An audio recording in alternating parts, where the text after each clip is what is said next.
My grandmother always would tell me that if I did certain things, that in my next life I would be a cockroach. That's the worst thing that can ever happen, right? To be born as a cockroach in your next life. Okay? The one thing that you just despise. And growing up, I felt that karma was just an easy cop-out for people. When things are not good, when things are not going well in their life, they say, oh, it's my karma. What can I do? It's my karma.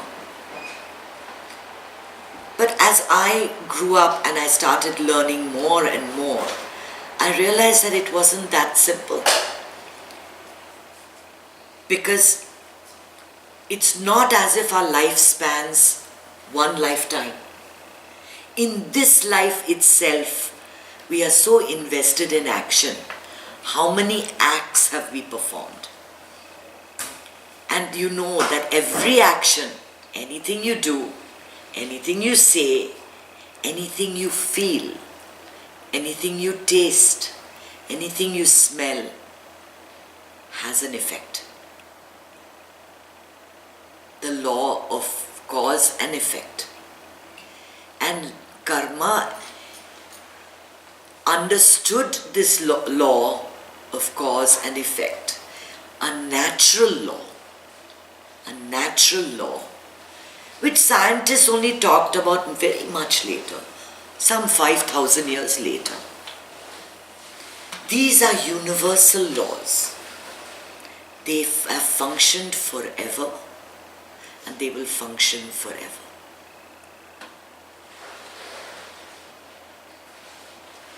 The purpose of life, of taking a birth, either on this planet or on any other, is to advance in some way through some learning and ultimately to form a union with Supreme Being, the Supreme Consciousness, the God, the One, the most powerful, the Creator, whatever you want to call it. That is the purpose of existence. That is told to us by our ancient seers. And if you have read books on reincarnation, where they've taken people back in time, this is what they say the purpose is. So before you even take a birth, if you took a birth, for example, and you were an activist against Muslims in that birth, and were responsible for the death or the destruction of many Muslims, then once you came into that resting space, you would have time to think. And perhaps you would decide that the best way for you to advance is to be born as a Muslim in your next life. And you would take that birth. So don't ever believe that this birth is by accident. Or your parents, I know many children tell their parents that you had me. I mean, I'm your problem now, right? You had me. But that is not true. That is not true. The child chose the parents. The child picked the mother and the father that she wanted and watched them grow in separate places over the years and decided when the time was right for them to meet. And then decided to enter into the fetus that was forming in their stomach, in their womb. You pick, you're given a choice and you pick based on what you wish to learn. When you come into this world, let's talk about when you exit, what happens. You've developed all these impressions, okay? How does an impression form? When an action is very closely connected with an emotion, they form a bond which creates an impression in your subconscious. So, if you are a butcher and you kill cows or chickens every day, you do it without any emotional attachment to it.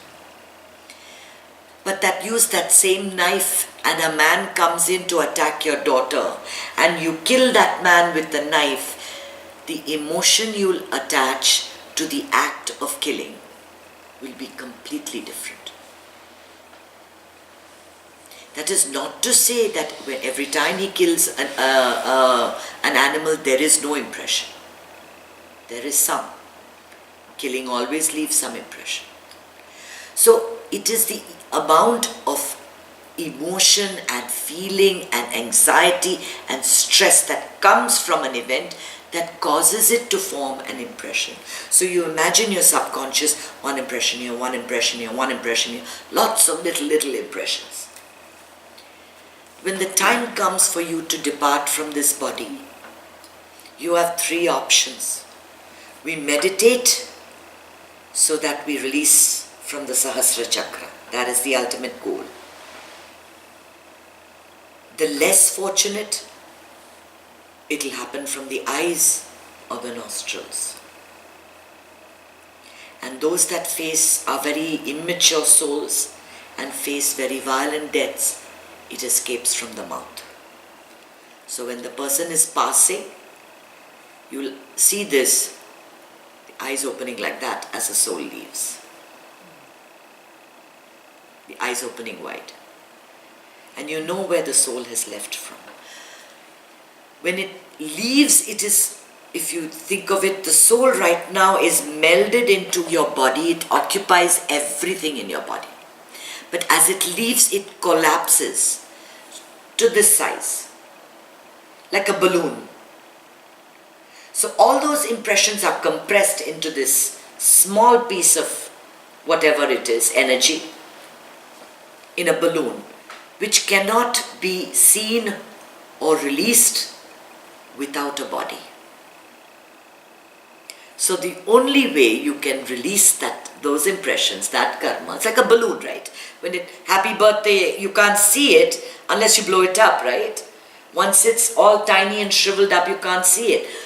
Just like that, the soul requires the body in order to express the karma or the impressions that are formed. Which is why it is only with a human birth that you can release whatever karma that you have formed. These impressions from past lives, from previous lives. Some impressions are very, very severe and very, very strong, and they prevent you from living your life. That is when people have things like phobias and terrible fears. And it can be seen very, very clearly. And that can be addressed with regression. When you go back to the origin of the trauma, that's when it releases. The same thing happens when you go into meditation. You're going to the source, and so it releases. Very often in meditation, if you've been meditating regularly, on some days, certain strange memories will come. A dream that you don't understand. You've never seen those people before. Something unconnected. Those are the releases that you get. The purpose of the meditation, of the breathing, is to actually release the collected trauma, the collected impressions right now from this life. And it happens. And you know it's happening because after a very intense breathing workshop that we do, a mild headache comes. Extreme fatigue comes. The urine can be highly colored. Some irritation can come on the skin, because that's where everything gets released, right? Your toxins and everything that's been collected in your body, that's where it gets released. And most people don't believe that they need to do any of this, that everything is fine as it is. Perhaps it is.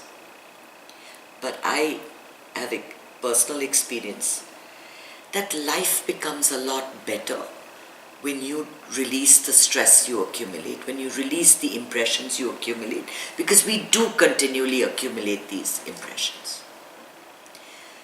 So how does karma manifest in your life? Guruji always says it's like throwing a bunch of seeds into a field. So you throw papaya, you throw rice, you throw legumes, you throw avocado, you throw all these different fruits and vegetables. When each one will sprout, who knows, right? The rice may come first, the legumes may come later. What has not yet manifested in your life can be released. How is it released? Pranayam, meditation, seva. Giving to others, selflessly. That's how it gets released. Once it has begun to manifest, has taken root, and has begun to play out in your life, an illness has come, or a relationship has soured, or a child is lost, or a job is lost, or you lose a war, or whatever it is that's happening in your life, that is your karma unfolding, you have to see it through. You have to see it to its rightful end. And for that, we have this knowledge that I keep sharing with you each week. Because it is the knowledge that actually sets you free. Why? Because the knowledge deals with your mind. And it is your mind that puts you into difficulty in the first place. When the mind comes up with a thought and your emotions rise and you catch hold of it, that is what is causing your karma, isn't it? But if you already have the awareness and you see the thought coming up, I absolutely hate this person, and you say, oh, am I thinking like that? I don't, I love this person. And you do an act of kindness for that person. Take a casserole dish to her house. Even though you know that there's something about her that bothers you, you have released the karma. Every act has a karmic effect. From drinking a cup of coffee, to eating chocolate, to being kind, to having malevolent thoughts. Everything has karmic repercussions. Many times, it is not our personal karma that decides what's going to manifest in our life, but it is the karma of the time, of the area we live in, of the people we mix with, of the community we live in. Which is why it is so important to spread this goodness to more and more people. You don't want a shootout in the middle of Coral Square Mall, right? Or in one of our wonderful schools. How do we prevent that? We get more and more people in our community to have ideas of love, peace and caring and sharing. If you have it, and that's 15 of you, and you can spread it to 100 more. Imagine how much of that fragrance spreads, and people that have peace in their hearts and love in their hearts cannot feel hatred, cannot feel anything, cannot feel wronged, cannot feel any of this, because they understand that the divine is working through them. This is the reason that we spread the message of peace and love as much as we can, shamelessly if necessary, because you're doing a good thing in your own little way, each one of us. And that's what I'm trying to do, and that's what millions of others are doing. And that's why there is some semblance of peace in this world. But if you are at a meeting, a political rally, when somebody gets violent and you're caught in the middle, that group karma is going to affect you. So think of it like this. You plant a seed and it grows into a beautiful mango tree. Right?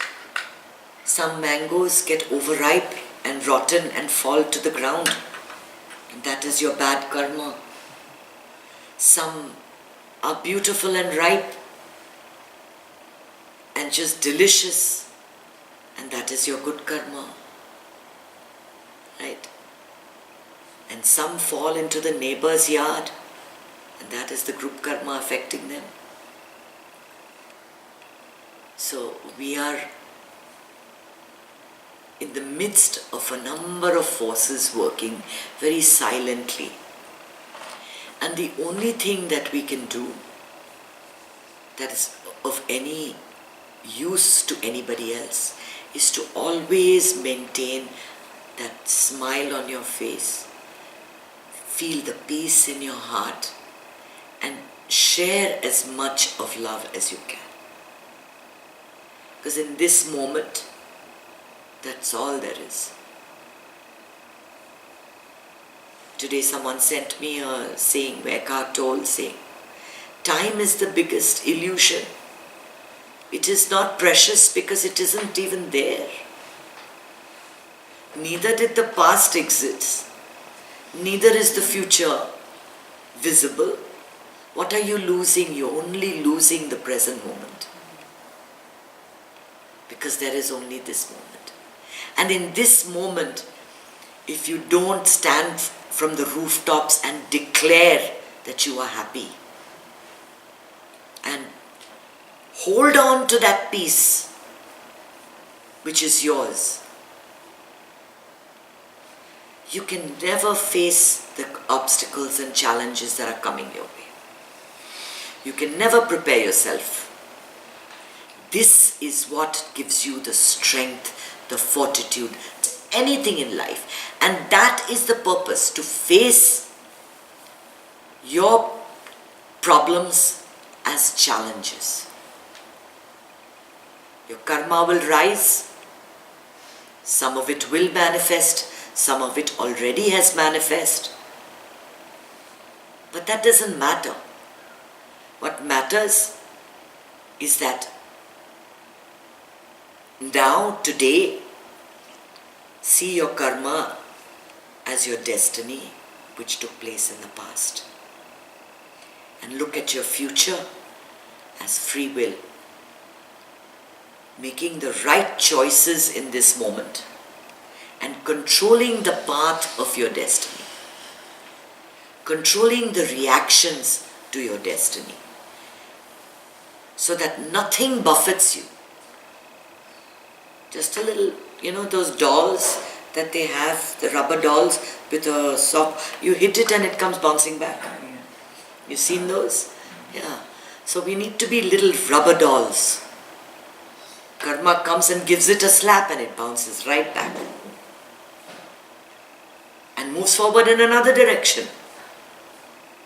You can never vanquish the doll. As long as it's pumped up with the air, the pranayam, the meditation, the strength, the knowledge, the combination of the three. The combination of the three is what is the trick. Not just pranayam, not just meditation, not just knowledge. All three combined. You put them all together and then there's magic in your life. Nothing matters. You can always wear this smile on your face. Because it's only today, right? I don't have money for retirement. But that's sometime in the future. Today do you have money? Did you eat a good meal? Do you have a roof above your head? Then you're okay. Re-examine the problem tomorrow. It might change. Some action you take today might change. Make tomorrow happen. And your karma is so strange that whatever you need, whatever you want, it will make those people come in your path. You cannot do it. You might believe you attracted it. You brought them on. You contacted them. But the idea of contacting them, how did that come to you? That epiphany sudden email saying that we've given you this contract, that sudden change in the management which pushes you up 2 notches in the ladder. It's all karma.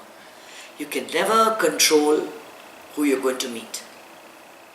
That is a function of karma. That is a function of your destiny. Have faith that that is going to happen. Have courage to face anything that comes your way. And extreme gratitude for being in this wonderful place. Whatever it is, karma, rebirth, here, there, you need nothing more than a happiness decision. Faith, courage and gratitude to go through this moment. Just remember that everything else will be fine.